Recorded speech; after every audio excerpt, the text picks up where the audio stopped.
The evolution of Cristiano Ronaldo.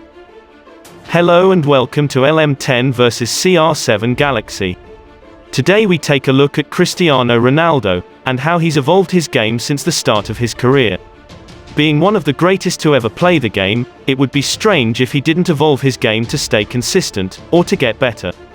As one gets older, it's almost impossible to keep doing things the same way. So in this video, we will be looking at how Ronaldo evolved his game, to continue being amongst the best players in the world. Explosiveness, 2004 to 2009. The Cristiano Ronaldo we see today, hasn't always been this way. At a young age, he was one of the most explosive players in the world, especially after signing for Manchester United, and being amongst the best players in the world between 2005 and 2009. Being the tall and strong player he is, he was still incredibly explosive, running at defenders from every chance he got. At that time, he could do almost everything. He could dribble at a very high level, his passing was far above average, he was very fast, strong, shot from outside the box whenever the opportunity presented itself, scored ridiculous free kick goals, was very skillful, and so on and so forth.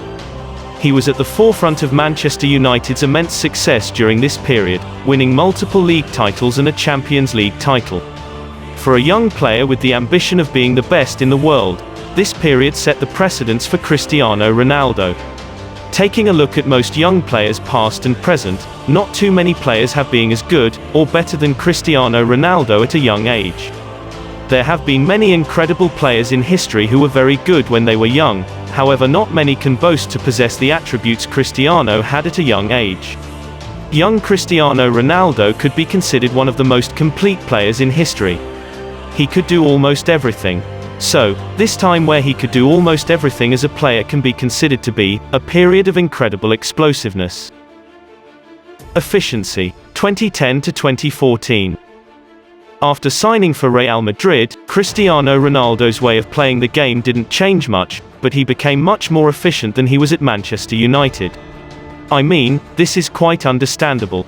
As a young explosive player, you would want to do everything to prove yourself, but as you get older, your scale of preference changes, and you would want to be more effective in everything you do. In 2010, Cristiano Ronaldo was already 25, and that is the age where most players start hitting their prime. After adapting at Madrid, Cristiano Ronaldo would become one of the most effective players in the world. Not just in terms of goals, but at everything. He didn't dribble as much as he did at Manchester United, but he was more efficient at it. His free kick abilities had become more polished, his heading ability became much better, his shooting, much more effective, and was a much better team player compared to when he was at Manchester United. All of these, combined with his goal-scoring abilities, which had become much better, constantly producing 50 goals every season, during this period made him a very effective player.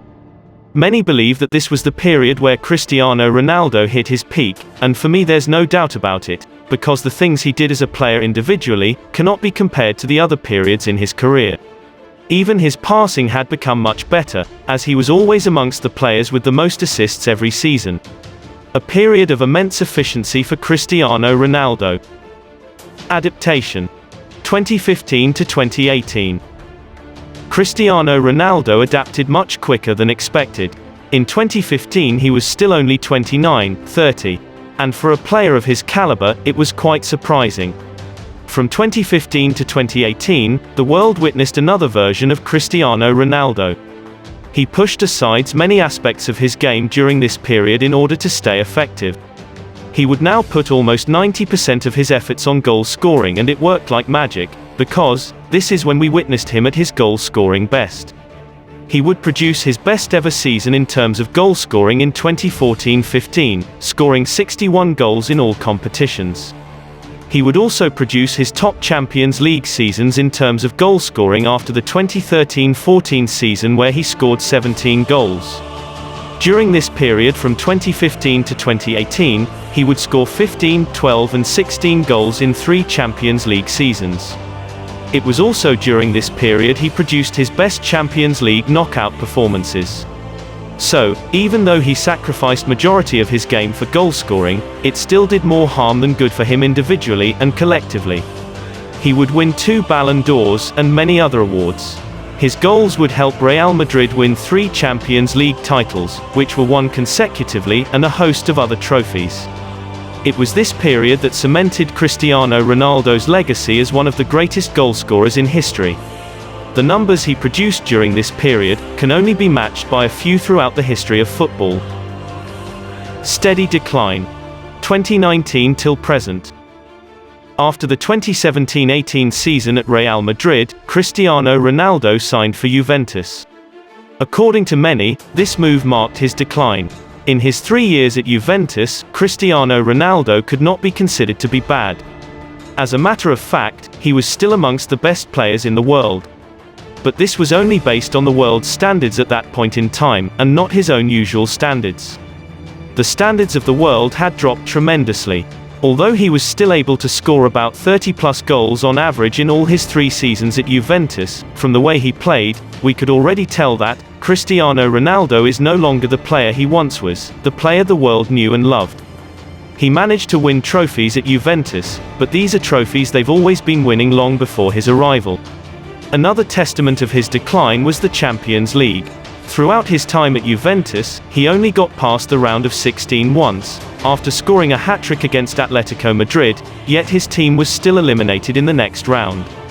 He was also the top scorer in the league just once in 3 seasons.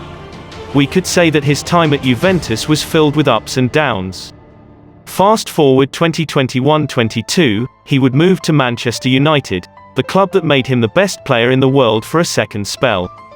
The 2021-22 season could be considered to be a bittersweet one for him. Although he has been United's top goalscorer, with 18 goals in the league, not too far away from the top scorer in the league, and 7 goals in the Champions League, most of these goals weren't really important in United's quest for accolades. Man United still got knocked out of the Champions League round of 16, and can only end up in the Europa League after finishing out of the Champions League positions. Throughout the season, him and his team have had a series of humiliations, losing by 4 goals and 5 goals multiple times. We may see his 25 goals in all competitions and think, oh, Ronaldo has been good this season, and was only led down by his team. However, that isn't the case at all. In majority of the important games this season, he really didn't have an impact. Also, his overall game aside from his goals haven't been up to par this season. This is clear proof of a player at the end of his career. Despite all of this, however, I still believe Ronaldo has 1 or 2 seasons where he could still play and score a lot of goals. So, Cristiano Ronaldo's career has been one with a steady rise to the top, and after many years, a steady decline. From an explosive player to a more efficient one, then becoming more of a goalscorer, and finally a dip. This is something every football player must experience no matter who they are. This is the evolution of Cristiano Ronaldo, and one of the greatest football players in history. But what are your thoughts on this? How has Cristiano Ronaldo evolved throughout his career? Leave your comments below. Do not forget to subscribe for more awesome videos. Thanks for watching, and see you later.